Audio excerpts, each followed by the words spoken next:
¿Sabe para qué es? Para evitarnos pensar. ¿Ya? Por eso existe también el bloque ocioso, ¿no? Coge las tareas ahí. Eso es para evitarnos pensar. Cuando es una herramienta, no es sustituir el pensamiento. Es una herramienta de información que hay que voltear constantemente.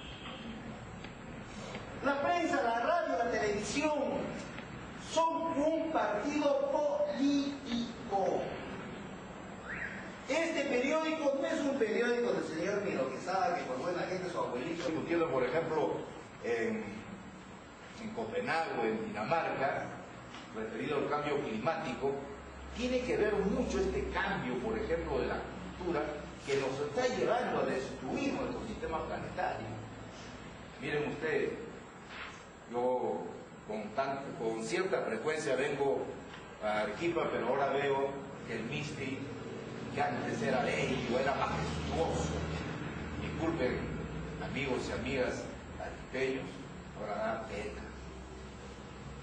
Ya no tiene esa majestuosidad.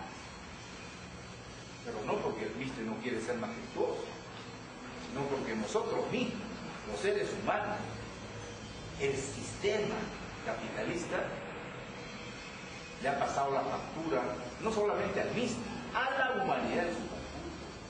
Eso es un problema cultural. Entonces hay que entender esta situación así de manera conjunta. Entonces miren, para poder tratar esta situación del movimiento laboral, a veces acostumbramos a hacerlo desde una óptica estrictamente, por ejemplo, unilateral. Es decir, desde nuestra propia visión, que obviamente es buena, y así tiene que ser, porque en definitiva, ¿no?, desde un punto de vista científico, lo que va a definir los fenómenos son los problemas internos, no son los fenómenos externos. Los fenómenos externos contribuyen, tienen su efecto, coadyuvan con la determinación de los hechos, de los fenómenos. Pero desde un punto de vista de la ciencia, de la dialéctica, son los problemas internos que definen los fenómenos. Si no creen lo que digo, ustedes vean, por ejemplo, en su casa, vean cómo la manzana se pudre. ¿Se pudre desde afuera o se pudre desde adentro? Ahí van a ver ustedes. Eso es ciencia. La ciencia es una mera observación y sistematización de los hechos reales, objetivos. No son elucubraciones mentales que a alguien o a un iluminado se le ocurre. ¿No? Entonces decía, siempre estamos acostumbrados a hablar de un fenómeno familiar, obviamente de nuestros problemas. Fenómeno de una sociedad, estrictamente de los fenómenos internos de esa sociedad. En este caso, los grandes problemas del momento sindical lo hacemos desde la óptica de la visión interna de nosotros, los trabajadores, que obviamente es importante, pero es unilateral. Hay que verlo de manera conjunta, de manera integral, de manera global. Entonces, he preparado este tema. En primer lugar, como dice ahí, en el documento, visión de la burguesía sobre el sindicalismo clasista. Es decir, cómo nos ven a nosotros nuestros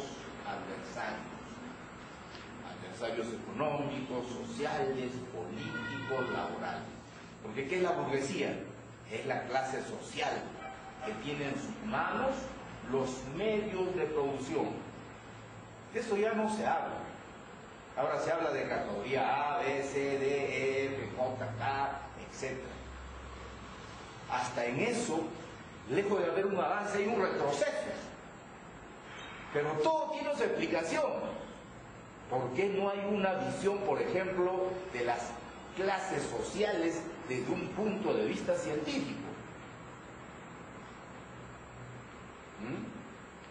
Lo hacen con una finalidad de confundirnos.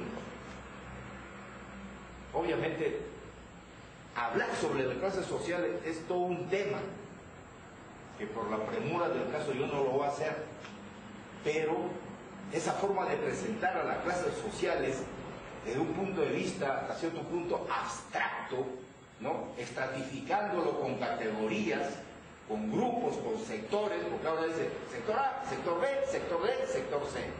Nosotros estamos en lo peor de los sectores. ¿Por qué? Porque no tenemos derecho, no tenemos una injerencia en el quehacer de nuestra vida política, social, nos excluyen, nos obvian, etcétera, etcétera. Entonces la burguesía es la clase social que tiene en sus manos los medios de producción. ¿Y nosotros qué somos? Somos los trabajadores.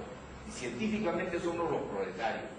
Aquellos que solamente tenemos nuestra fuerza de trabajo y vendemos nuestra fuerza de trabajo, sea este manual o sea este intelectual. Hoy, por ejemplo, los docentes universitarios están en huelga. Ya van para 3 meses de huelga.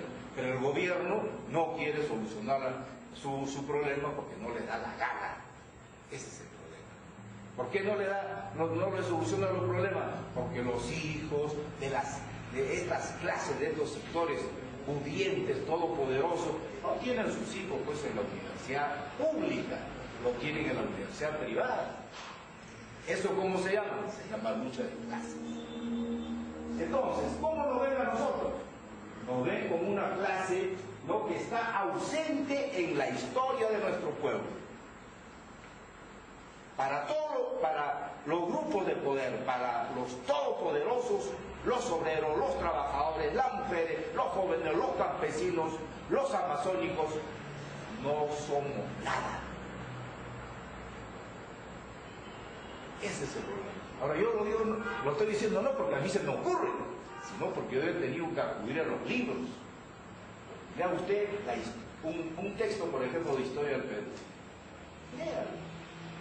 En sus diferentes etapas, republicana, colonial, actual, etc., en ninguna parte no hay ni siquiera una línea que diga este fue el papel de los trabajadores en los tiempos de la conquista, en los tiempos del virreinato, en los tiempos de la república. No hay.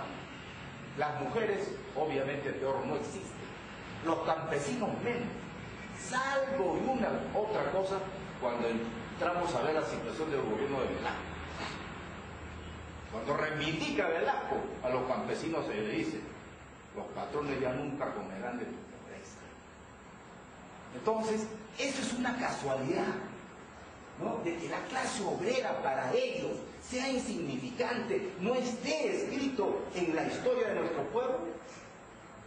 No es una casualidad, lo han hecho a propósito. ¿No es cierto? Porque quienes gobiernan este país y los países, obviamente crean su escenario. Los todopoderosos crean su espacio donde se van a mover. Y por algo nos habrán excluido a nosotros. Para hacernos ver que nosotros somos una tira de vagos, de ociosos, que no aportamos, solamente pedimos, solamente exigimos, solamente tomamos calles, caminos, carreteras, es decir, somos un obstáculo, como dicen ellos, para el desarrollo. ¿Se dan cuenta? ¿Qué más? Los trabajadores no hemos hecho ningún aporte a los municipios.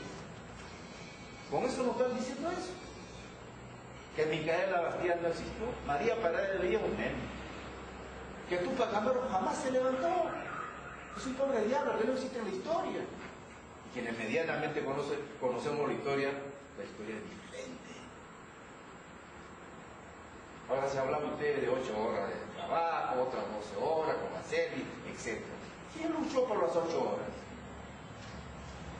¿O fue un regalo dadivoso del gobierno alguno? ¿O los gobernantes siempre han sido generosos con los trabajadores? No, desde 1900 los trabajadores en el Perú lucharon por la conquista de las 8 horas.